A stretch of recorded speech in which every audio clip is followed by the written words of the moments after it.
सुप्रभात बच्चों, सर्वेभ्यः नमो नमः। अधुना वयं पठिष्यामः परीक्षायां कीदृशाः प्रश्नाः आगमिष्यन्ति। परीक्षा में कैसे प्रश्न आएंगे उसे समझने का प्रयास करेंगे। जैसा कि लिखा होता है, सर्वे प्रश्नाः अनिवार्याः सन्ति, उत्तराणि पृथक पृथक प्रदत्तायाम् उत्तर पुस्तिकायां लेखनीयानि। उत्तरों को अलग अलग दिए गए उत्तर पुस्तिका में लिखना चाहिए। उत्तराणि एकस्मिन् क्रमे लेखनीयानि, एक ही क्रम में लिखना है। प्रश्नपत्रे उत्तराणि न लेखनीयानि। प्रश्न पत्र में आप सबों को उत्तर नहीं लिखना चाहिए। जब आप परीक्षा लिख रहे हो तो प्रश्न संख्या प्रश्न पत्रानुसारम लेखनीय। प्रश्न का जो संख्या है, नंबरिंग है, पत्र जो प्रश्न पत्र में दिया है उसी के अनुसार लिखेंगे। पहले तो ये अनुच्छेद का आपके परीक्षा में आएगा ही आएगा। ये अब मम विद्यालय या मम मित्रम, तो आशा है आप सभी उतना तो याद अवश्य कर लिए होंगे। साथ ही साथ दीनद्वयस्य अवकाशार्थम लिखितम आवेदनम पत्रम मंजूषायां प्रदत्तैः शब्दैः रिक्तस्थानानि पूरयन्तु। पत्रं पुनः लिखन्तु। सेवायां श्रीमन्तः प्राचार्य महोदयः, DAV विद्यालय देहली नगरम। तिथि डेट डाल देंगे अपना, है ना, जिस दिन एग्ज़ाम होगा।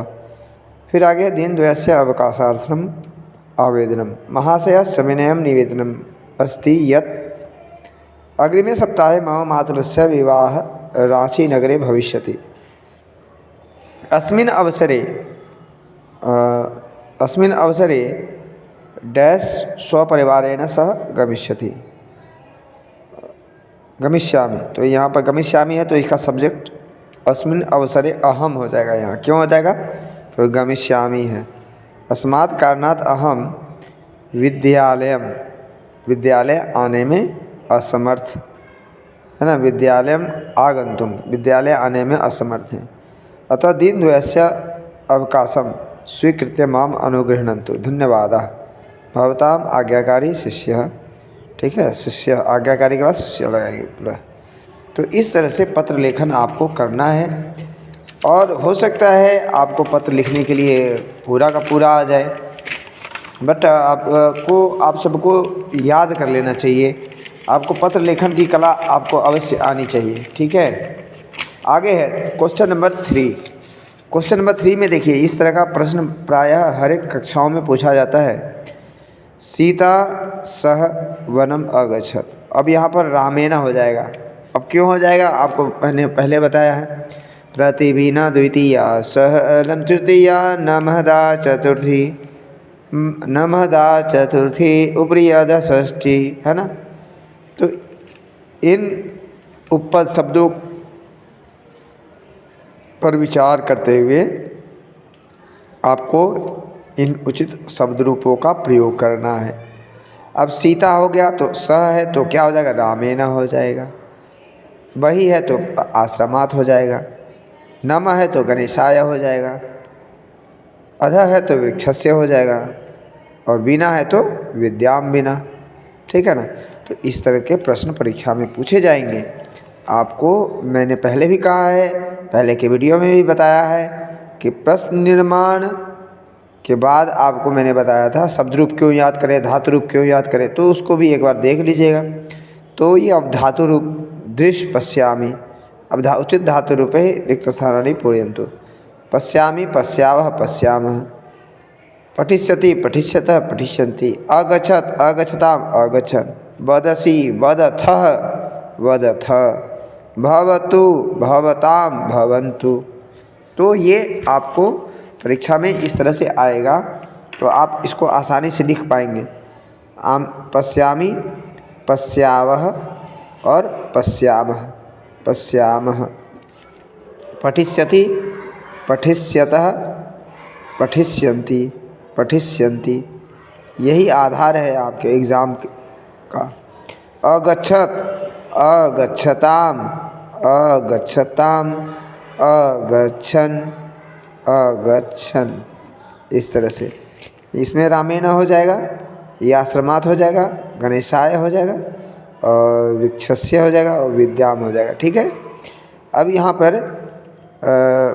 भानु, भानुना क्या हो जाएगा? भानुना, भानुना, भानुभ्याम, भानुभि, भानुभि, नद्यां, नद्योः, नदीषु, नदीषु। तो ये ध्यान रखेंगे, है ना। पत्युः, पत्योः, पतीनाम, पतीनाम। सखा, सखा, सखायो, सखाय, सख्या, सख्या, है ना, सख्या हो जाएगा, ठीक है। सख्या, सखायो, सखाया, सखी, सखी, सखे। अहम, आवाम, वयम, सखी, सखायो, सखाया, सखी होगा ना, यहाँ क्या हो जाएगा? सखी, सखी हो जाएगा, सखी, सखायो, सखाया। अहम, आवाम, वयम, अहम, यहाँ पर अहम हो जाएगा, अहम माम वयम। और यहाँ पर क्या हो जाएगा? छात्रः पठति, छात्रः। अब यहाँ पर अव्यय पद का प्रयोग करना है, अव्यय पद आएगा ही आएगा परीक्षा में। छात्रः, छात्रः अधुना पठति, अधुना पठति हो जाएगा। नगरे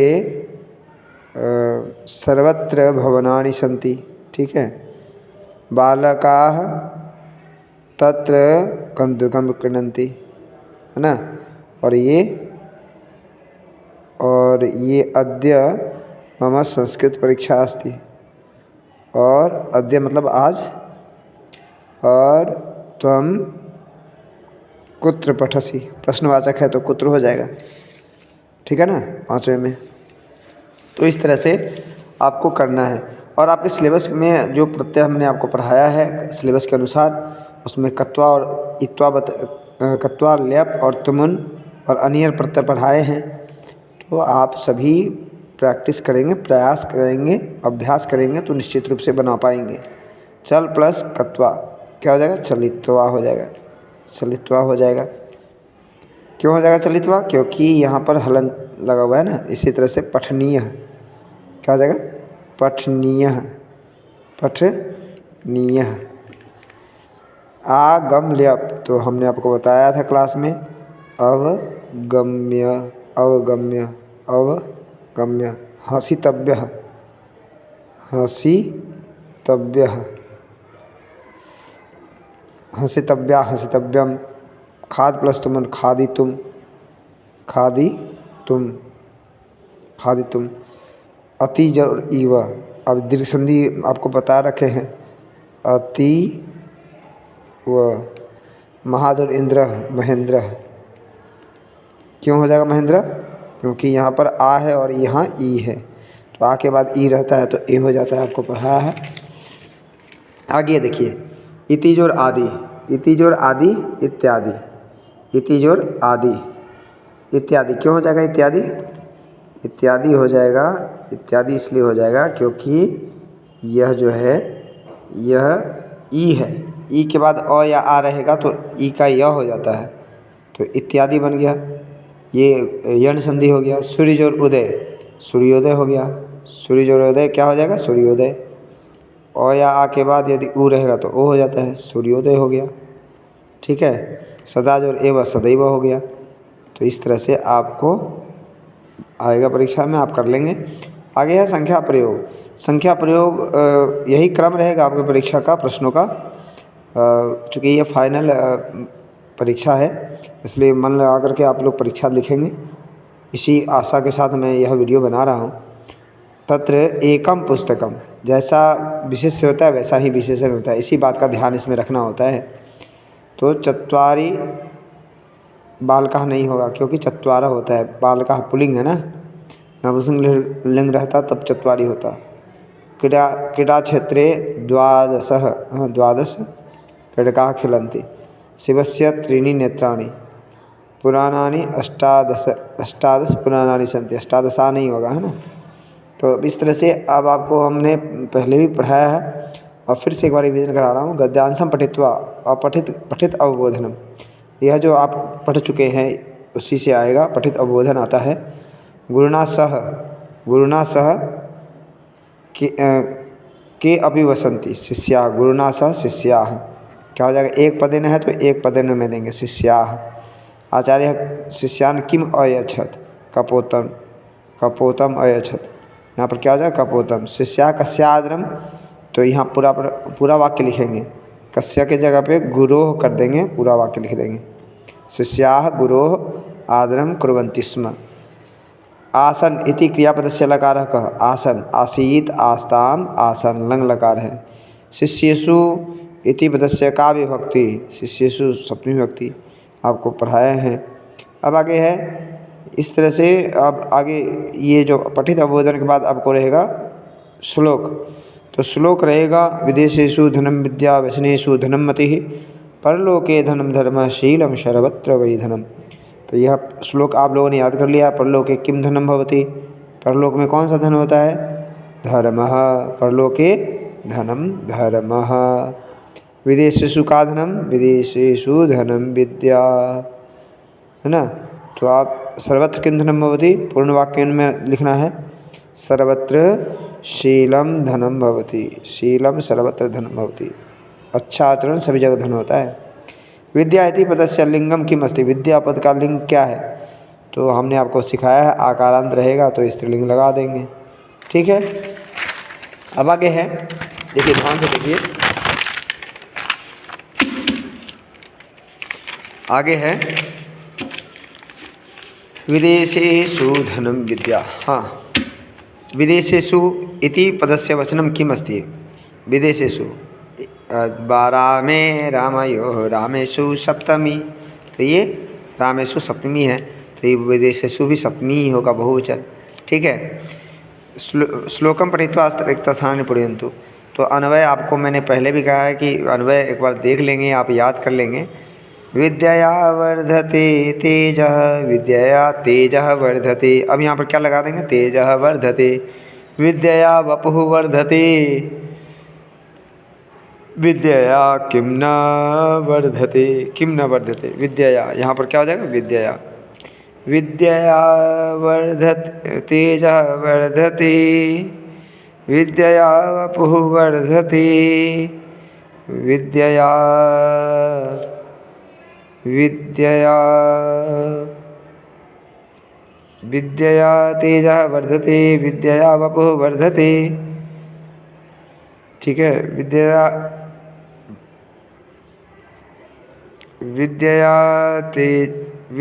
तेजः वर्धते, विद्यया वपुः वर्धते, विद्यया किं न वर्धते। ये चार ही ऑप्शन दिए हैं, 1 2 3 4। तो विद्या वर्धते वीर्यम भी होता है, तो ये ऑप्शन नहीं दिया है, कोई बात नहीं, तो आपको 5 नंबर मिल जाएंगे, है ना। ऐसा रेखांकित वाक्येषु अधोलिखित वाक्येषु रेखांकित पदानि आधृत्य प्रश्न निर्माणं कृत्वा पूर्णवाक्यम लिखन्तु। छात्रा है तो क्या हो जाएगा, के हो जाएगा। क्यों हो जाएगा, हमने आपको पहले ही सिखाया है कि लिंग, विभक्ति और वचन का ध्यान रखेंगे और किम शब्द रूप का प्रयोग करेंगे। तो यहाँ प्रतिष्ठा क्या है, प्रथमा विभक्ति है, एक वचन है, स्त्रीलिंग है, तो क्या हो जाएगा, का हो जाएगा। कर्तव्य ध्वनि में नपुंसकलिंग है तो किम हो जाएगा, ठीक है, ठीक है, का हो जाएगा, यहाँ किम हो जाएगा। अब कस्य हो जाएगा, यहाँ पर क्यों हो जाएगा, कस्य षष्ठी व्यक्ति है, एक वचन है, तो अब का हो जाएगा, क्यों हो जाएगा, क्योंकि प्रथमा व्यक्ति है, एक वचन है। तो पत्रम मुखेन विना वदति, है ना, पत्रम मुखेन विना वदति, पत्र बिना मुख के बोलता है। धराया ऊपरी अस्ति, धरा अधा अपि अस्ति, है ना, तो यहाँ पर अधा हो जाएगा, ये आपको परीक्षा में आ रहा है। और जलम न खाती, घटिका भोजनम न खाती, जलम न पीवती तथापि चलती, घटिका में क्या हो जाएगा, घटिका। न तस्यादि न तस्य अंतः, और तस्य त्रीणतानि सन्ति परम शिव न अस्ति, शिवः। और माता तम बालकम प्रतिदिनम अपाठयत, इसको घटनाक्रम से आप लिख लेंगे, घटनाक्रम आएगा परीक्षा में, आप इसे याद कर लेंगे, समझ लेंगे। और जंतु, अब ये शब्दार्थ मैंने आपको कराया है क्लास में। जंतु का क्या होता है, जीवः। समुद्र का क्या होता है, समुद्र का सागर, और मत्स्य को क्या बोलते हैं? मीन कहते हैं। और मानव को क्या कहते हैं? मनुष्य कहते हैं। और हर्षित को क्या कहते हैं? प्रसन्न कहते हैं। तो इस तरह से आपके सारे प्रश्न 16 प्रश्न आएंगे परीक्षा में। बच्चों, आप लोग इन प्रश्नों को देखेंगे और अपने मित्रों को भी बताएंगे कि इसी तरह से तैयारी करनी है। और आपके प्रश्न का आधार भी यही रहेगा। यह कक्षा 6 के बच्चों के लिए अति महत्वपूर्ण है और इसे अपने कॉपी में लिखेंगे, और हो सके तो इसका स्क्रीनशॉट लेकर के आप अपने कॉपी में लिख सकते हैं। देख लीजिए एक बार बढ़िया ढंग से, इसे अपने कॉपी में लिख करके दिखाएंगे और यथाशक्ति आप इसे करने का प्रयत्न करेंगे। और आपको यह समझ में आ गया होगा तो और दूसरे लोगों को समझाने का प्रयास करेंगे तो आपका यह ज्ञान पूर्ण होगा। धन्यवाद।